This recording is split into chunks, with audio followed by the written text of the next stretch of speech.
اعوذ باللہ من الشیطان الرجیم بسم اللہ الرحمن الرحیم وَإِذْ قَالَ إِبْرَاهِيمُ لِأَبِيهِ وَقَوْمِهِ إِنَّنِي بَرَاءٌ مِّمَّا تَعْبُدُونَ، اور یاد کرو جب کہ کہا تھا ابراہیم نے اپنے والد سے اور اپنی قوم سے، یقیناً میں بری ہوں، بیزار ہوں، علیحدہ ہوں ان سے کہ جنہیں تم پوجتے ہو، إِلَّا الَّذِي فَطَرَنِي فَإِنَّهُ سَيَهْدِينِ، سوائے اس کے اس ہستی کے جس نے مجھے پیدا کیا ہے تو یقیناً وہ مجھے راستہ دکھائے گا، راہ سجھائے گا۔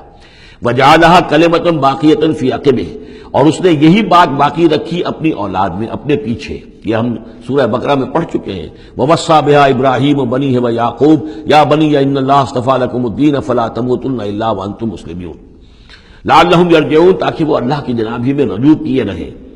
بل متعت هؤلاء وآباؤہم، لیکن ان لوگوں کو ہم نے ذرا ساز و سامان دے دیا، عیش دے دیا، آرام دے دیا، ان کے آباء و اجداد کو بھی دیا تھا۔